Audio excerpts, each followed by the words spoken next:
No niin, ja tervetuloa taas reissupostauksien pariin. Eli nyt tuossa pari päivää meni, en tehnyt videota joka päivästä, vaan tällä vähän isommalla kertaa sitten enemmän. Eli 3.6.10. Tää olisi tarkoitus tämmöistä ihan pätkältä kertoa, eli maanantaista keskiviikko torstaihin saakka. Ja sitten lähtee ihan siitä nämä mun hienot seikkailuni, että ensimmäisen kun päästiin lentokentälle olin silleen, että hei, että minähän tää fiksusti, että mä käyn täällä vaihtamassa minun rahat, että on siis sitten kerralla sinne myöhemmäksi sitä, niin sitten unohdin katsoa kurssia, kas kumman se oli 35 patia ja normaalisti kurssi yli 40 patia, niin se tuli heti sitten pikkusen takkiin, mutta siitä sitten Appitkaasta lähtien ei sitten rahanvaihtopisteelle suoraan lentokentällä vaihdella rahaa. Mutta siitä sitten päästiin eteenpäin ongelmitta Helsingissä. Lentokoneessa ei mitään ongelmaa ja sitten sieltä taas eteenpäin, eikä tietenkin tarvinnut sitten Helsingissä mitä jännettiin, niin kyselläänkö näistä immigration paperista vastaavista, niin ei kysytty niistä lähtölippuja vastaavia, niin päästiin helposti sitten sieltäkin päin lähtemään. Ja sitten tosiaan, miten meidän matka meni, niin tietenkin bussilla ensimmäisenä mentiin Kuopista Helsinkiin, reipas 6 tuntinen siinä, sitten 3 tuntia lentokentällä. Helsingissä oteltiin lentoa, sitten sieltä lento Amsterdamiin pari tuntia, sitten Amsterdamista Hongkongiin, mikä oli tosi hyvä matka.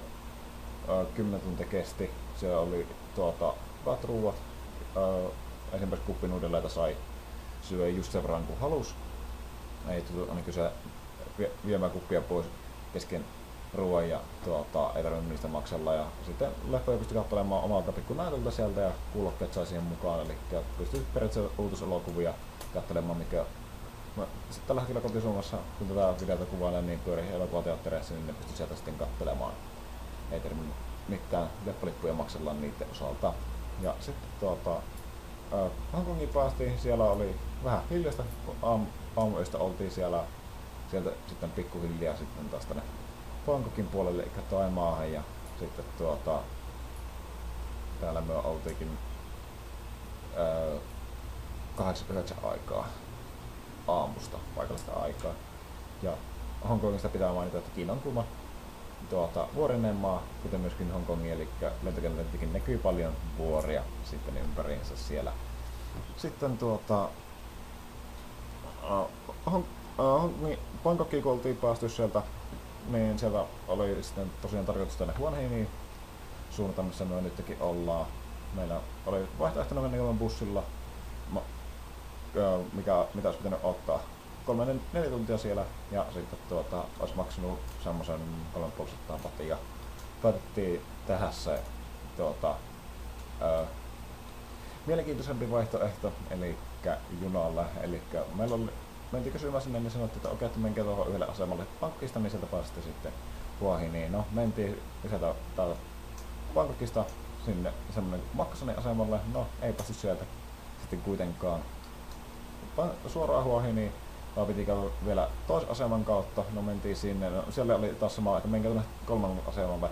Tässä vaiheessa rupesin mietityttämään, että mihinkään ihmeeseen me ollaan menossa. Sitten me päästiin kuitenkin sen 3. asemalle, mikä oli vähän niin kuin se pääasema sitten siellä. Ja sieltä me sitten päästiin tänne Huahiniin, ja siinä oli semmoisen 3,5 tuntia, 4,5 tuntia suunnilleen kesti se junamatka sitten siinä. Ja näin Taimasta tosiaan niitä huijareita vähän joka suunnalla, niin siellä eka oli sillä, kun oli kuulemma tämmönen turistiopas ihan tuli siihen meille, että okei, että ootteko te minne menossa, kerrottiin, että Huahin, niin sieltä Bangkokista oltiin menossa. Ja sanoi, että okei, että tässä on toi liikenne, niin saa kaikki bussiliput, junaliput vastaavat ostettua, että käykää siinä, niin mentiin sinne, niin se oli vaan sille, että okei, tänään ei pysty ollenkaan junalla menemään, että pelkästään bussilla, ja bussi olisi maksanut 700 patia. Ja mä tosiaan se junalippu itsessään maksoi sitten sitä Huahiniista sinne Bangkokista Huahiniin, niin maksoi sitten sen 300 wattia pikkusen pajaa, niin oli sitten ei mennyt kuitenkaan. Ja mennä siihen sitten tosiaan kun mentiin sinne sitten ihan pääasemalle, niin sieltähän se sitten löytyi se halvempi junalippu, mikä saatiin sieltäkin ostettua, mitä ei kyllä olisi pystynyt ostamaankaan, jos sieltä ei tuosta paikassa olisi käyty. Ja ne meni sitten aika lailla ongelmitta sitten ne kyyditykset siinä, ja sitten huonehin niin tultiin, niin katsottiin tuossa, oltiin otettu, että soi 5 olisi joku halpa majoitus, niin ensimmäisellä lavataksella, että tommonen noin, niin pari euroa pyysi siitä 2 hengiltä, niin toiselle puolelle huonehin suunnilleen, niin ajoi ja tiputti tänne. Ja sitten ei oltu ihan varma, missä kohti se on, niin se kysyttiin, että missä se on, niin se sanoi, että tuossa on yksi hotelli ainakin, minkä hän tietää. Tämmönen guesthouse, ja se oli itse asiassa vielä halvempi, mitä sitten se meidän alkuperäinen huone olisi pitänyt olla. Eli tosiaan Pätkät niminen paikka, ja tällä 300 patia maksoi sitten huone yöltä. Ja tosiaan pieni minuspuoli, täällä ei omaa suihkua WC:tä löydy, eli mä voin näyttää tästä vähän sen. Eli täältä löytyy roosa, sitten löytyy sänky, vaatekaappi, telkkaria, jääkaappia, toinen tuuletin sekä katossa pyörii toinen tuuletin. Tämmönen perus pieni hyvä kämppä. Ja tosiaan tää oli sen 300 patia, eli nykyisillä kursseilla menee vissiin siellä vajata 10 euroa, 5 euroa siihen väliin. Kahdessa niin se ei liian paljon ollut. No. Ja tosiaan alakerrassa löytyy sitten suihkut WC, ja siellä on tosiaan tää niin sanottu Fakti Animals -kerho sitten kokoontuu siellä, eli siellä on hyttystä löytyy hämähäkkiä, torakkaa, muurahaisia, mutta onneksi meitä puolustaa meidän hyvät kaverit gekot, niitä röymii muun muassa peilin alta takaa syömään sitten näitä, ja parhaillaan gekkoja niin 5 vai 6 kappaletta oli tuossa samassa läjässä yhdessä vaiheessa, kun tuossa käveltiin täällä sisällä, mutta niihinkin tottuu tässä ajan kanssa. Ja sitten ensimmäisenä iltana tosiaan ei ole tehty muuta, kun tultiin tänne, pakattiin kamat, ruvettiin nukkumaan. Eikös me Roos ekana päivänä käytiin siellä? Käytiinkö me ekana päivänä vai ekana päivänä hieronnossa? Ja tänään on toinen päivä, niin se oli eilen. Niin kyllä, eli silloin se oli ensimmäisenä päivänä. Tosiaan käytiin sitten, palkittiin kaikilta rasitukselta, eli käytiin hieronnassa. Pahoittelun, niin en muistanut itse, kun tässä matkan väsymys vastaavat sumertaa pääkoppani kokonaan. Ja sitten tosiaan hieronnassa käytiin, katsottiin sillä, että okei, jalat on vähän puutunut, että mennään jalkahierontaan. No löydettiin tuossa, siellä oli tosiaan noin 7 euroa, 250 patia jalkahieronta tunnin verran.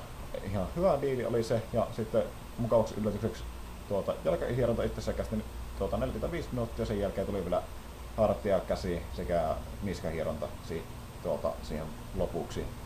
Eli siinä oli sitten hyvin reissussa rähjäntyneet sitten kuositettu niin sanotusti. Sitten tosiaan, mitä tänään ilmennyt pieniä ongelmia tuossa, niin prepaid-kortti kävin hakemassa niin ei toimikaan omassa puhelimessa. Eli sitten piti lainata Roosan vähän vanhempaa niin sanottua musiikkipuhelinta sitten siihen käyttöön. Ja siinä on tosiaan näppäin puhelin, niin netin käyttö on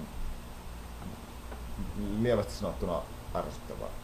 Ja niin sitä ei sitten pysty nettiä hyödyntämään siinä, vaikka ilmaisen viikon olisikin saanut sitäkin hyödynnettyä siinä. Sitten muita ihmetyksen aiheita, mitä tässä on tullut, niin tänään ilmessä, että minäkin aika paljon luulin tietäväni Taimaasta, mutta sitä en tiennyt esimerkiksi, että Taimaalaista ei tykkää kävellä. Tai se on sillä, että kuulin tuossa, että eräskin henkilö, mikä on perhe asunut 300 metrin päässä heidän ruokapaikastaan, työpaikastaan, missä olivat töissä, niin 3 vuoden aikana noin 5 kertaa maksimissaan oli kävellyt tämän välin. Eli aina mennään autolla, moottoripyörällä, kaverin kyydillä, mitä ikinä näitä sattuukaan olemaan. Eli täällä on se, että ei pitävät ihan hulluna, jos kävellään. Niin kun mäkin yritin selittää, että kun oltiin kävelemässä tuossa pieni reissu, että siinä tuli taksikuski kysymään, että miten haluaisitko tulla kyydin, niin oli, että ei kun me kävellään tälleen, niin pyöritti vaan päättää, että hulluja ihmisiä tommosia. Niin, se oli semmoinen pieni ihmetyksen aihe. Ja tosiaan ekana päivänä tosiaan oli pieni nälkä, kun ei siinä junien vaiheella niin ihan hirveästi tullut syötyä. Mentiin tuohon ruokapaikkaan, niin mä olin sillä, että okei, mä otan iso annoksen, että kyllä mä jaksan syödä. Tuli semmonen ihan reippaan kokoinen annos ja siitäkin tosiaan jonnekin tälle puolelle, jos mä saan tonne noin, niin mä pistän semmosen pienen kuvan asiasta. Ja sit sen siinä rupesin syömään, olin melkein syönyt sen kokonaan, niin tarjolla tuli vaan kysymään, että niinku, itsekin sä tuon sen, niin mä olin, joo tietenkin. Hieno standi, tuon oikein, että mikäs tässä oli ongelmana, niin se oli vaan sillä, että joo, normaalisti toi niinku taimalaiset kun tilauta, niin ne syö viiestään sen, niin mä olin sillä, että ei, minä oon yksi nälkäinen suomalainen vaan. Että se tuli sitten tänä aamuna, eli torstai-aamuna ei mennyt tuo herätys ihan silleen miten piti, eli meillä oli tarkoituksena, että oltais heräilty tuossa 9 aikaa, lähdetty siitä sitten aamutoimiin vastaavana.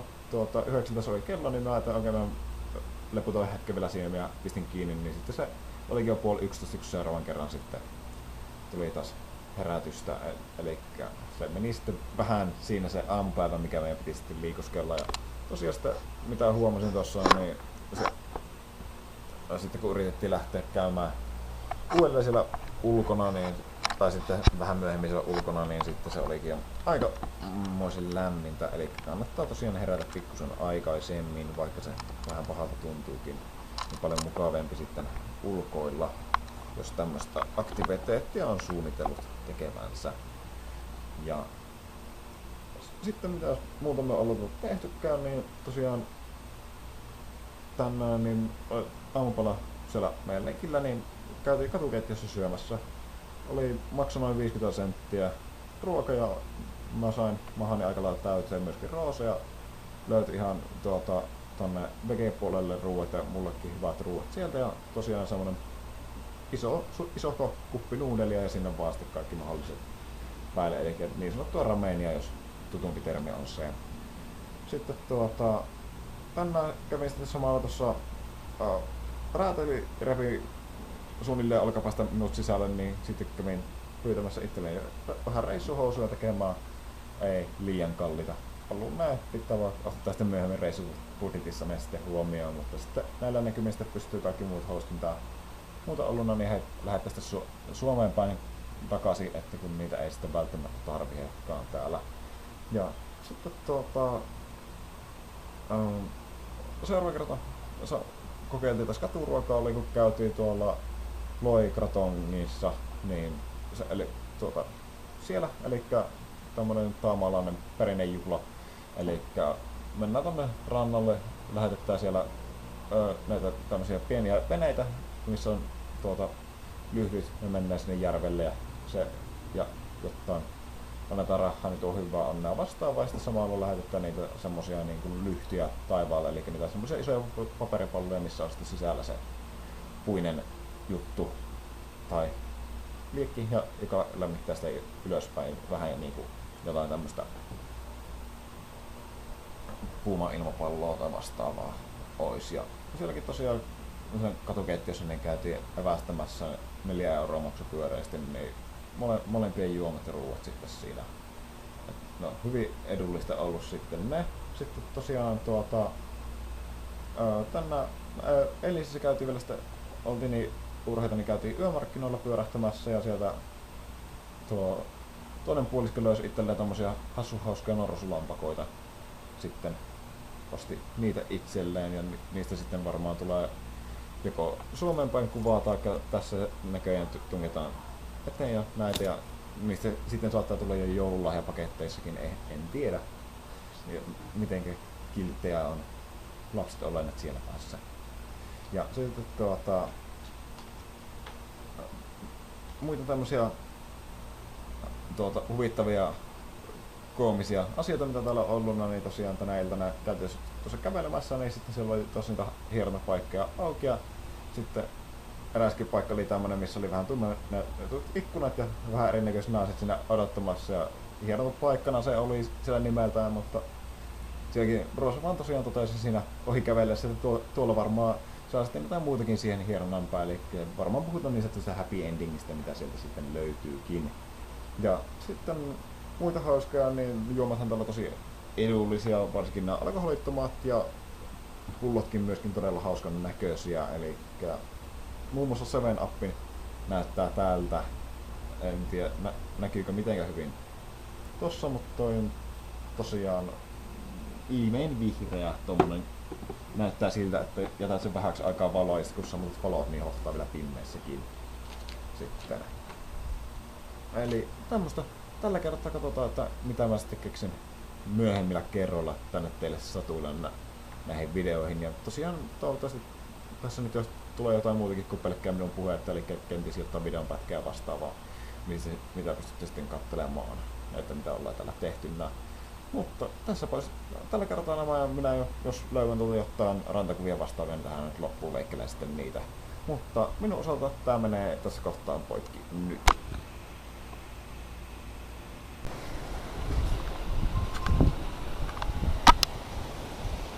Voidaanko niitä vaan kerätä näin?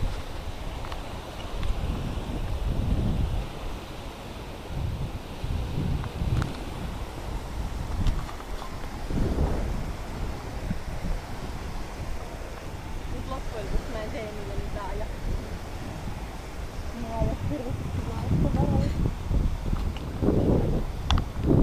Täällä ei kuulemma ole edes kovin hieno biitsi, koska tää on sellainen niin yli ensimmäinen rantakohde ja silleen siis lomakohde ja tosi suosittu. Mikähän se oli tästä? Siis ei edes kovin kaukana. Ihan vaan jonkun matkaa niin. Joku, siis se oli oikein hieno biitsi. Haluan siitä kirjoittaa.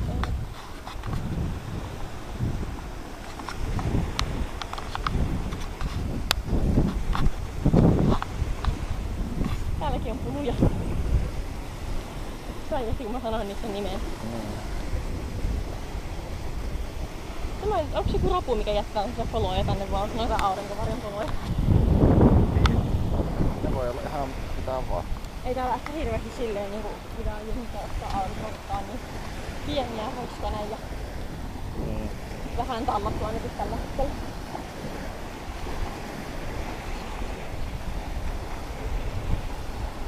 Tai tommosen riippumatta olla.